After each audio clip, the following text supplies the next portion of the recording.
Hey, what's up world? Jeff Lerner here. I want to talk in this video about the top trends that I see happening in 2020 that are going to not only disrupt marketing and business, but I think really impact the entire world and just how our culture and society functions. And these are really massive disruptive trends that if you understand them and get on top of them, there's going to be massive opportunity to capitalize on.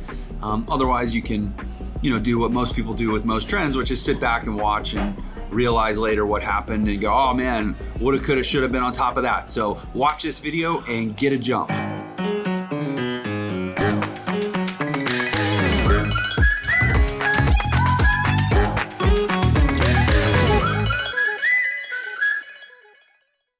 Okay, so Jeff Lerner here. Again, we are talking about the top trends that I see emerging in 2020. Some of these have already started, and it's more about an awareness change, and some of them are the actual emergence of the behavior or the trend itself. So first of all, I think 2020, and this is one that it's more of an awareness thing. I think in 2020, we're gonna realize that Instagram is really the social media platform of record more than Facebook. Right now, sort of mentally, in terms of the general consciousness, when we think social media, we tend to think Facebook because they're in the news. Mark Zuckerberg had to testify in front of Congress. Facebook is the big behemoth that actually owns Instagram. And in terms of business and in terms of marketing, Facebook has the bigger ad platform. Facebook ads have more money being spent on them. Facebook has more businesses that have been told, well, you need to set up your Facebook page. And so that, there's a lot of, particularly for business, the consciousness of social media is around Facebook.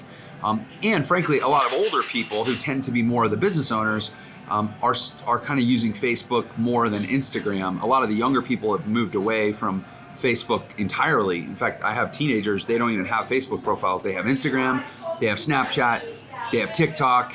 They probably have a couple things I still haven't even heard of, but they definitely don't have Facebook, and they kind of think it's for like old people. But I think that publicly we're going to really start to clue into this in Instagram, and the best way I can compare it as far as why this has happened is it's the same thing that's happened more generally in digital marketing, which is the shift from website consciousness to funnel consciousness. Companies like ClickFunnels and Lead Pages and Kartra and there's really a lot of these platforms that have really changed the way, kind of moved us away from like the Wix and the web.com, where it's like, oh, you got to have a website, right? You got to have this pretty brochure that somebody can open up online that's 40 pages where they can browse and look around. Because although I would argue that's not, I was going to say that's good for the consumer, but it's not good for the business. But actually, I don't think it's really that good for anyone, because consumers don't want to browse that much. People have relatively short attention spans. They want to be shown what it is. They want to be shown what the value is, and they want to be shown where to go and what to do. They don't want to have to click around and navigate through pages of menus and everything. And so and for a business purpose, it's really hard to sell stuff if people are just wandering around. You need them going down a certain prescribed path that you've architected as a marketer, as a business, or as a salesperson or whatever. And so the concept of this wide open website that people just click around is kind of dying off. And now you have consciousness around funnels. Retail businesses have always been sales funnels. There's a reason why you walk into most grocery stores and they naturally steer you to turn right. They've just figured out, at least in Western countries, that people like to turn right. I don't know if it's because of, there's less resistance to a right turn than a left turn when we're driving, but for whatever reason, like every grocery store leads you to the right, then you go around through the produce, and then they snake you through, and then they bring you to checkout, and they have certain items that are strategically positioned at checkout. Like there's a prescribed path in every grocery store. Well, there needs to be a prescribed path online. That's why funnels have overtaken websites. That's what's happened in the last few years. But the reason I bring this up and I explain it is because I think it's actually the same thing that's happening in social media. People want a more linear focused experience. Facebook, even the mobile app of Facebook, feels very wide open. There's 800 different roads you can go down, where with Instagram, the screen space, whether mobile, and you don't even really have, Instagram hasn't even really invested in a desktop computer experience, but on mobile, the screen space is dominated by one post. On any one page, there's only one call to action, which might be like a learn more button You're not even allowed to put links in the descriptions, or if you do, they're not clickable. So there's really not that many places for people to go on Instagram. Instagram as a social platform is functioning much more like a funnel, whereas Facebook is functioning more like a website, giving people too many options in a way that's not productive for business and not really that user-friendly in terms of what people want now, which is to be shown the quick, important thing and then told where to go from there. And so I think, again, this is the year that Instagram is going to everybody's almost going to kind of stop fixating on Facebook. I think you're going to see a lot more ad dollars going into Instagram. Because of this funnel nature of Instagram, the interactivity and the user engagement is so much higher, which as a seller, as a marketer, as a merchant, which every business is a merchant, even if it's, I'm here working at a Starbucks, even Starbucks has very specific objectives of things they want to sell or engage people with their online content, whether it's downloading coupons, whether it's learning about the new menu item. There's always seeds that they're trying to plant, and they need people to go down a certain straight line path in order to be able to do that predictably. And Instagram just does that a whole lot better. And this one statistic absolutely blew my mind. I read this in Forbes. 72% of Instagram users have made a purchase on the Instagram platform. Now, here's the thing about that. Compared to Facebook, there aren't that many businesses that are actively advertising on Facebook. Facebook has like 2 million active users of its ads platform. And I guess technically every active user of Facebook ads platform is also using Instagram ads platform because it's the same platform.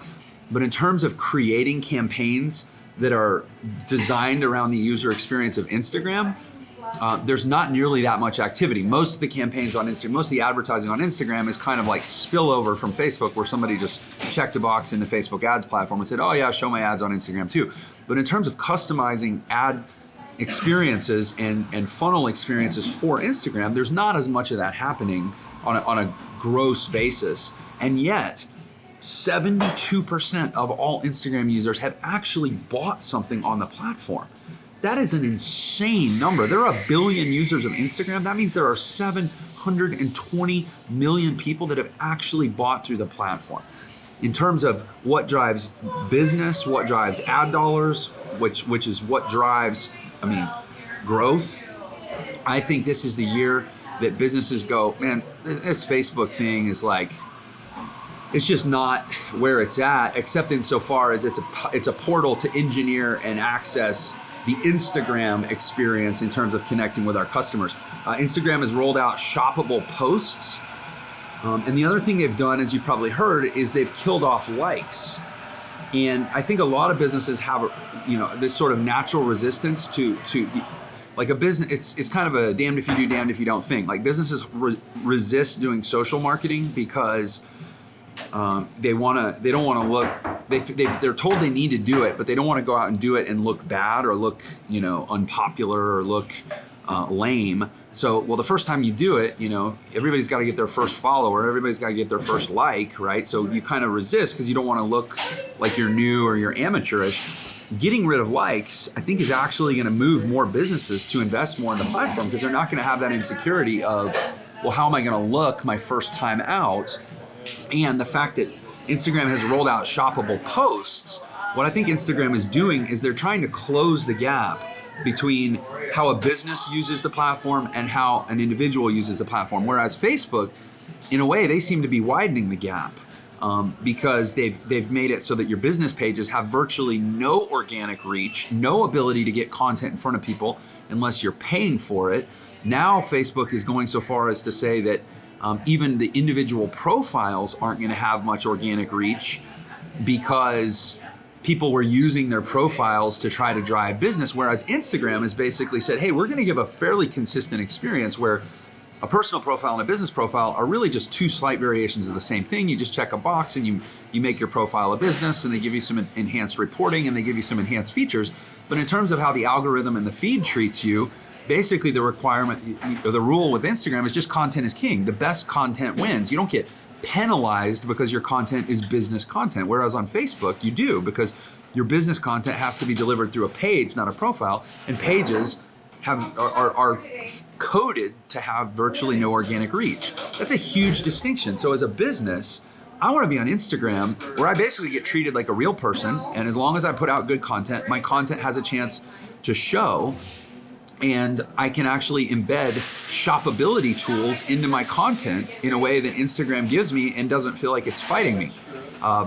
It's just a much more natural platform for businesses to compete with content. At the end of the day, if you alienate your business users, you're going to have essentially a free community of people with no economic to drive it. I think that there's a reason Facebook bought Instagram, is that long term they realized that their platform had a whole lot of engineering challenges that they needed to solve before they could ever really turn it into something that was going to be long term sticky for businesses, and that Instagram was an easier play. It doesn't mean they won't eventually fix Facebook, but Instagram was just, it was there and they could get it, and I think they were smart to get it. So that's the shift. One of the trends that I see, again, is Instagram becoming the social network of record when it has anything to do with business. And there's a whole other conversation about YouTube that I have all the time on my YouTube channel, where you're probably watching this video, but we can save that for another time. The next trend that I want to talk about for 2020 is basically I'm saying AR is the new VR. Like, there's been a lot of talk with the Oculus headset and some other pretty cool stuff that's come out. We bought an Oculus for my son, and we play the games, and I forget what it's called, the one where you hit the blocks, and it's like super fun. But it's fun. That's what VR is. VR is fun. VR, I don't know, maybe I know that it has some like actual therapeutic applications and neuroscience and whatever, but in terms of its applicability to the real world, it's hard to apply virtual reality to the real world, because by definition, virtual reality isn't the real world. That's the whole point. But augmented reality, which is a technology that says, let's take the real world and let's augment it digitally or virtually, that's where the application is to actual real life. So imagine you walk into an IKEA, and IKEA is actually already doing this, and you go, man, that bed would look really cool. I wonder, but it's hard to visualize it. I wish I could see it in my bedroom. Well, you bring into IKEA a picture of your bedroom, or you have it right there on your phone, and IKEA allows you to overlay digitally that picture of the bed into your bedroom. They allow you to block out your old bed, put in your new bed, maybe reposition it, maybe try it with different, pillows and comforters and whatever. You're augmenting reality so that you can see how it overlays. You can only imagine the applications for this, but it's I think far more valuable in business cases, and business cases always drive innovation, they always drive development, and over time they always drive cultural relevance, because if there's no money in something, it's going to tend to fade away. AR is going to overtake VR in terms of public consciousness, and I think you're actually going to start to see it really emerging in use cases in the actual market, whereas VR is something that maybe you walk through a mall and there's somebody at a kiosk trying out these goggles going, "Ooh, that's so cool," but it's not really showing up in the actual process of doing any business or even really living life, again, because it's by definition a diversion inherent to what it is. So that's the second trend that I see. And I think for business, the Instagram case is pretty obvious for businesses. Like, you need to become educated about Instagram. You need to find a consultant or a marketing agency or somebody that gets it and can help you start to formulate offers to tap into that. AR, again, I think a lot of development still needs to come top down economically. A lot of the big players, like IKEA is a good example, that have the budget to really demonstrate how AR is going to translate into the market experience. But I think it's something for businesses to be aware of, and I wouldn't be surprised if applications don't start popping up for small businesses that they can adopt.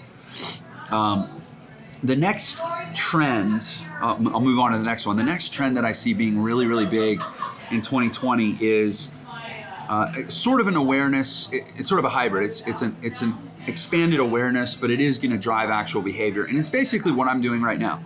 Content marketing is going to start getting less weird to average people. And I'll use my experience as a sort of an anecdotal example of this. I live in a relatively small town. St. George, Utah is the largest town in this cluster in southern Utah, Washington County, where I live. The whole county has about 200,000 people. We're basically like a small to mid-sized suburb. I would say we're like a mid-sized suburb of an actual major city, but there's no major city. Like that's the whole county I live in is 200,000 people. We're not a particularly tech progressive part of the country or part of the state. Salt Lake City to the north and Las Vegas to the west are both, probably a lot hipper and more urban than we are. We're not, in terms of our economic development where I live, I live here because it's beautiful. I live here because it's a great place to raise my kids. I live here because I run virtual and digital businesses that allow me to work anywhere in the world. So I don't have to live in San Francisco or New York or LA. And I live here because I like to do real estate, and it's a great real estate market. It's one of the fastest growing places in the country because it's so pretty. It's got a great climate. A lot of people, there's a lot of demand to move here and a lot of tourism here. But it's not a place where it's at the bleeding edge of consciousness in terms of trends, right? And so me doing a video like right here in a Starbucks mostly just gets people looking. Like they're like, what is that guy doing? Why is that guy talking in the corner? It's not top of mind for people to be like, oh, he's creating content, right? He must be doing his vlog, or he must be doing his YouTube channel, or he must be, creating, TikTok snippets or whatever. That's just, they don't, and I love where I live, but it's not like we're not at the progressive edge, right? This is the year where everybody starts to get content marketing. It's been this thing that we've resisted. And I have a lot of theories on why we resist it, because I resisted it. I've been a digital marketer since 2008. That's, depending on when you're seeing this, 12 years I've been in this game, and I didn't really go hard into creating content until a little over a year ago. So for 11 of my 12 years even, I resisted. Even when I remember hearing, YouTube got acquired by Google for $1 billion in like 2006, and that was big news. And I got in 2008, and I made a few videos, and, you hear about the emergence of these platforms, but in terms of really diving in and understanding the value of them, I fought it like everybody else. But a little over a year ago, I said, okay, I give. And it wasn't so much I give, it was, what can be great about this?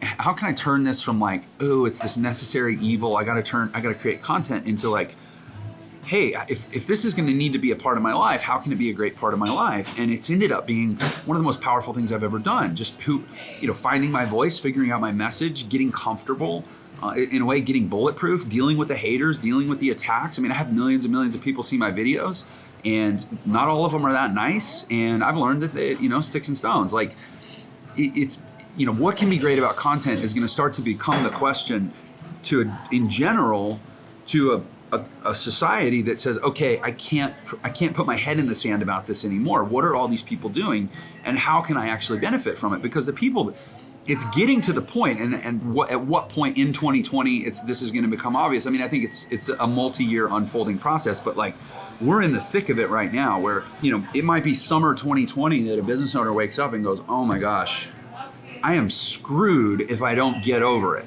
I have got to start creating content, because paid advertising reach, because of the trend towards personalization in advertising, there's no amount of money that I can spend or that's realistic within my budget to actually try to grab awareness and grab consciousness anymore, because people have completely tuned out large form, many to one advertising modalities. Even, it's all got to be customized, right? But in order to customize advertising, you have to have personal relationships. You have to gather data. You have to have a list that you can personalize, or fields that you can dynamically swap. And if you're not in the relationship building business, if you're not in the engagement business, it's going to be impossible to even be in the marketing and promotion business. And for most businesses, there's going to be nowhere to go but to finally the business owner who's been sitting there digging his heels in, going, I don't want to be on video, I don't want to have to talk, I don't want to be like these damn kids that never shut up. Like, he's not going to have a choice. Or he's literally going to start to go see he's going to be like, getting crushed. And I think that, again, this is the year that it becomes not weird. Frankly, this is the year where what I do every day starts to make a lot more sense to most people who don't do what I do every day.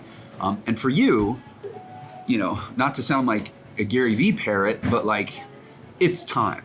If you've been resisting it, it's time. Whatever business you're in, even if you have a job and you're trying to move up the ladder, getting the awareness. What if, let's say you're in car sales. What if you had a vlog where you reviewed new cars, you don't think that you could walk in and you had 100,000 followers follow you, and let's say you worked at a dealership, and anybody that came in, it wasn't just like, oh, I'm Joe from the dealership and I'm a great guy and this is a great car. It'd be like, oh yeah, I'm the guy. I reviewed this car last week on my vlog, check it out. And they pull it up on their phone and they go, oh man, this guy's got 42,000 subscribers. Hell yeah, I need to buy my car from him. You don't think that guy can then go to any car dealership he wants in his market and be like, hey, I'll sell cars for you, but I want 50% more commission per deal. It doesn't matter what you do. There's value. Authority is currency. Awareness is authority, and authority is currency. If you have people tuned in, you can name your price in this world. So that's the third trend. I'm just over 20 minutes with this video. I try to keep them under 20. So I'm gonna hustle through my last trend of 2020. But this one I think is really cool. And so I don't wanna leave it out. This year I think is the year that voice search is going to actually change the way we get information online. And here's what I mean by that is, if you think about how we get information online, we search for it, right? We search in Google, we search in YouTube, we search on Bing. It pops up with information. Those searches have historically been built around how we type, how we talk about stuff in written language, right? Like if we're looking for, if we're lonely and we want to go on a date, we might type in like how to meet people, or how to get a date, or matchmaking or dating app or something. Like we might type that in, and the search results are built around this language, this vernacular of how people type about stuff. But we speak differently than we write. What's going to happen in 2020, I think, is we're going to find ourselves more inclined to just say, hey Alexa, I'm lonely. Got anything for me? And so then Alexa might ping to your device and say, hey, I just sent you a list. Check it out. Or hey Siri, I'm hungry, what's good? Like you would never go on to Google and type, I'm hungry, what's good? But you would say that because voice search feels more friendly, feels more personalized, right? Feels more conversational. So it's gonna change the language that we use to search, which means all these businesses that have spent years optimizing around typed keyword searches, there's now a whole new language that needs to be optimized for. I can't forecast, I haven't taken the time to try to map out all the permutations and all the implications of that, but it is going to dramatically disrupt the data that we receive through our searches. It's gonna dramatically disrupt the way businesses optimize for search. It's gonna dramatically disrupt, the term is creative destruction. There's gonna be a lot of work that's been done in the last 10 years that's gonna have decreased relevance, and a lot of people that are kind of ticked because they spent all this money optimizing around the way people type. And now all of a sudden you have to optimize around the way people talk. Think about it, get ahead of it. I'll be putting out a lot more content about this, as it evolves, but if nothing else, to simply be able to take this talking point that I've just given you and go in and talk to a business about it and say, hey, this is coming. Has anybody else talked to you about this? Are you ready? It's gonna blow their mind. I go, man, that guy's on top of his stuff. Maybe I should hire him to manage my social media. Or maybe it's about opening people's eyes. And so if your mission is to, like, a lot of people that watch my stuff are like, how do I make money how do I build a side hustle or do digital business in a way that can feed my life? The awareness of these things, again, is about authority. And once you have the authority, then you have people doing all these traditional things. They're still, even though I'm saying Instagram is overtaking Facebook and content is king, they still in their mind, they're like, well, I gotta update my Facebook page, I gotta post my Christmas coupon, I gotta update the prices on my menu, and I still need to pay someone to do that. There's, I think one of the biggest opportunities in this world right now, so many people are trying to capitalize on digital marketing, but I think it's capitalizing on digital marketing as a service rather than as a means to sell a product, because there are tens, if not hundreds of millions of businesses that are so lost and so behind on this stuff, but they actually have money. So the more you understand this stuff, the more you can go capture some of that money and become a service provider. That's, I know a lot of people who watch my videos are like, well, how do I make money with this stuff? So I kind of try to bring everything back to that a lot of times. So anyway, that's 4 trends for 2020 and a twist on how you can put them to use. I hope that you find that valuable. I am going to keep bringing you the content because, like I said, content marketing is where it's at. My channel, if this is your first access to my channel, I will simply say that my channel is about how to make life awesome. I'm super blessed to have this awesome life where I basically get to fly around and drive around and hang out and do what I want and be with my kids and hang out with my wife, spend like an insane amount of time with my wife, who's my best friend, and shoot videos and make an amazing life out of that. And it's because, several years ago, I kind of saw where the world was headed and decided I was tired of being broke. And my channel is really committed to showing people what's possible for their life, what's out there. If you just open your mind and see things as they are, not as they were, and see things as they will be, for sure, you can do things in this world that have historically been off limits.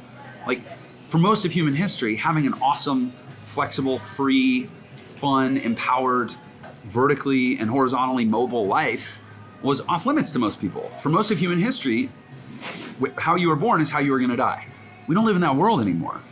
And I go through life going, man, it seems like most people, I know we don't live in that world anymore, but most people still haven't gotten that memo. They still think we do, and they feel like they're stuck, and they feel like they're helpless, and they don't have that many choices.